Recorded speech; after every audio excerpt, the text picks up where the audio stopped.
umakyat ang stage regulator habang nagtatahi. Ano ba ang dahilan at paano ba ito solusyonan? Panoorin nyo.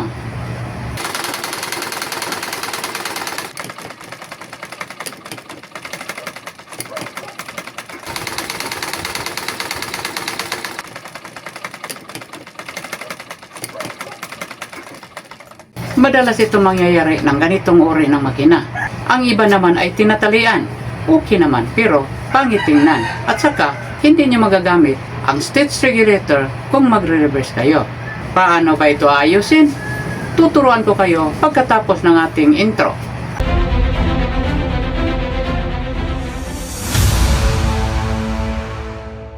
Hello everybody! Welcome to my YouTube channel. Kung gusto niyo matuto about basic sewing, yung pananahing pangbahay, pwede rin panghanap buhay, subscribe niyo ang aking channel, hit the notification bell para updated ka sa susunod ko pang mga video. Don't forget to like, share, and comment.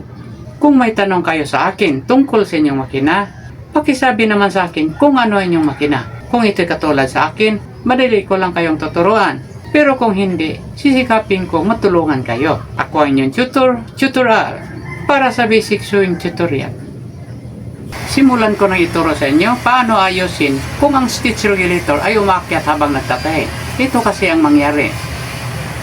Kung umakyat ang stitch regulator habang nagtatahi kayo, ang inyong tahi na sa karaniwang hakbang ay paliit na paliit ito ang kanyang hakbang hanggang hindi na ito tumatakbo. Mag-neutral na ito.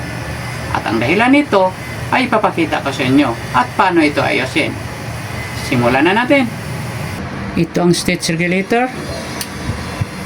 Ang dahilan bakit umakyat itong stitch regulator habang nagtatahi tayo ay kadalasan lumuluwag ang kanyang bolt sa ilalim dito na kumakapit sa kanyang stitch regulator. Nagluluwag dahil umangat ang bolt o kaya nababali ang kanyang spring. Tingnan natin. Tatanggalin natin. Itong pisa na ito. Ito ang kanyang stitch regulator. Tingnan niyo. Iangat natin. At luluwagan natin pisa na ito. Hindi natin tanggalin. Luluwagan lang. May tornilyo naman ito dito. Ito rin. Tanggalin natin muna ito.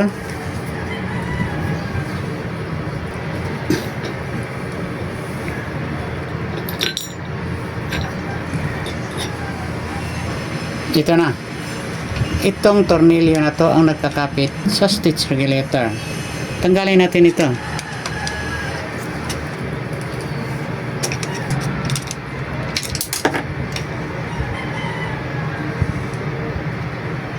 Pagkatapos matanggal itong bolt dito, mabubunot na lang ito.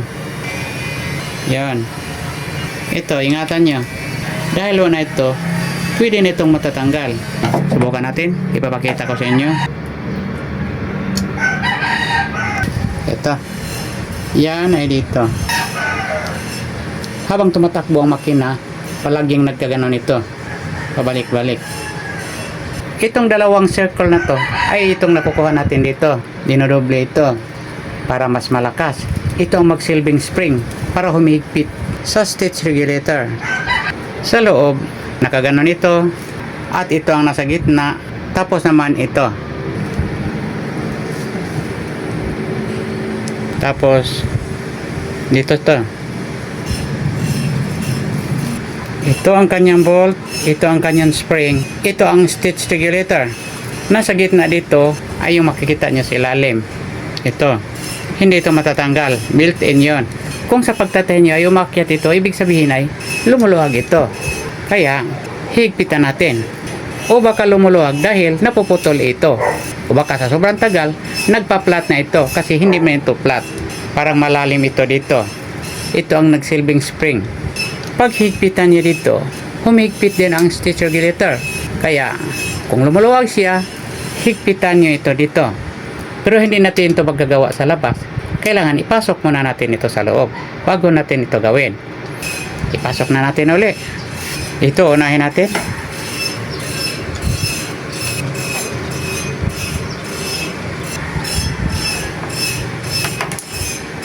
Tanggalin muna natin ito.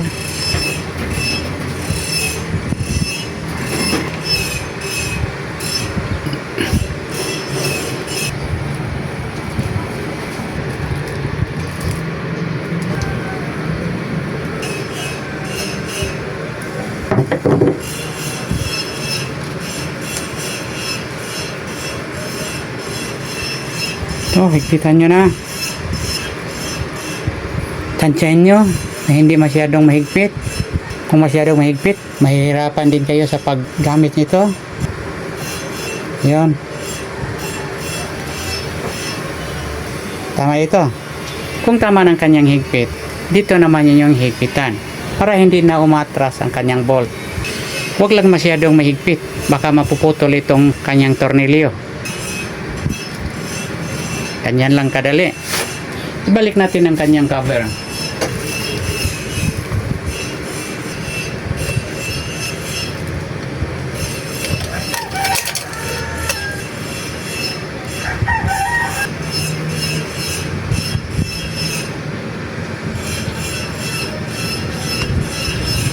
Ayun na. Ibalik na natin ang balance wheel. Ito ang bolt nating hinihigpitan kanina. Ang siyang nagkakapit sa stitch regulator. Makita nyo dito. Ito, pagbalik nyo. Kung sakali pagbalik nyo, hindi nyo may higpitan, parang nag-iba ang kanyang higpit. Ibahin nyo. Iganon nyo. Yan.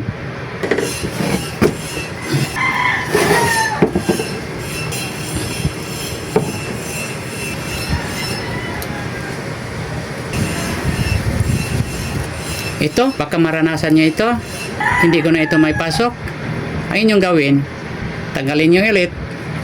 Sa sinabi ko kanina, kung hindi nyo napasok o kaya may iba pang hindi ka nais-nais, iganon nyo. Ang ito ay sa kabila.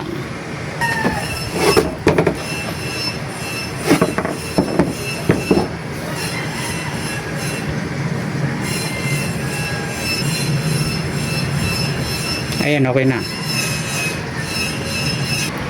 Tapos na nahigpitan natin ito. Ano na naman ang dapat gawin para maiwasan ito, lumuluwag siya at umakyat habang nagtatahi.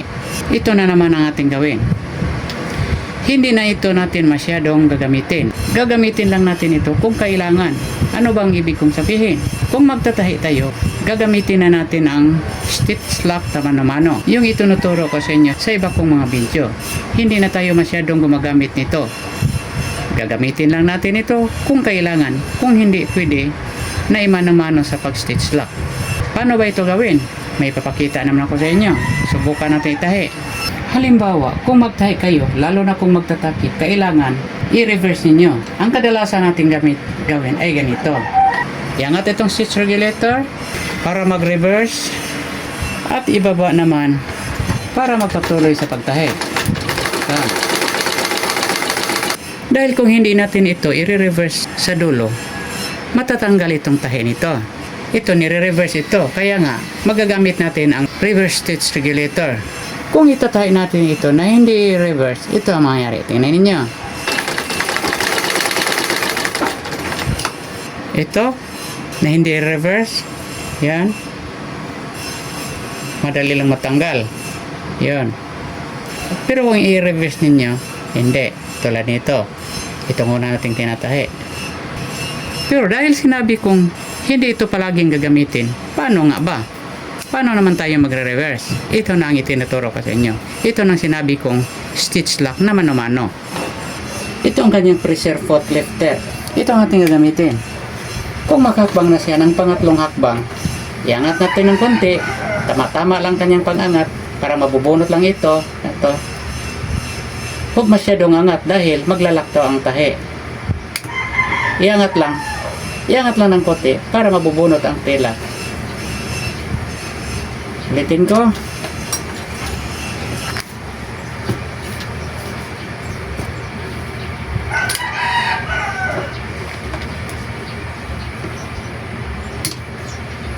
Pagsimulan nyo sa pagtahi, pag makahakbang na ito ng pangatlo, iangat nyo at hilahin nyo pabalik. Tapos, bitawan nyo rito. Yun, nakalak na yun. Ito, nakalak na ito. Kung magsusulsi kayo, yung may butas ang inyong pantalon o kaya anong damit, tatahiin ninyo, pabalik-balikan nyo, huwag nyo gamitin ang reverse. Halimbawa ito, isusulsi nyo. Kung nandito ang butas, isusulsi nyo, huwag niyong gamitin ang reverse sa pagpabalik-balik. Pagdating niyo sa dulo, iangat niyo, balikan niyo naman. Yon.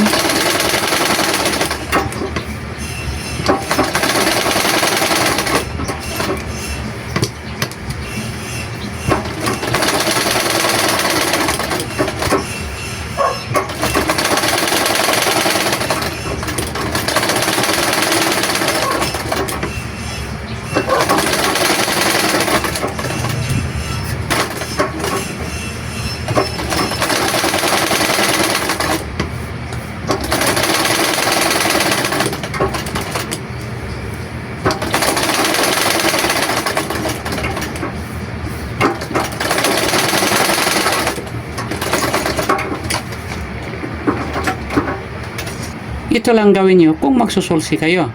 Huwag nyo gamitin pabalik-balik ang stitch regulator.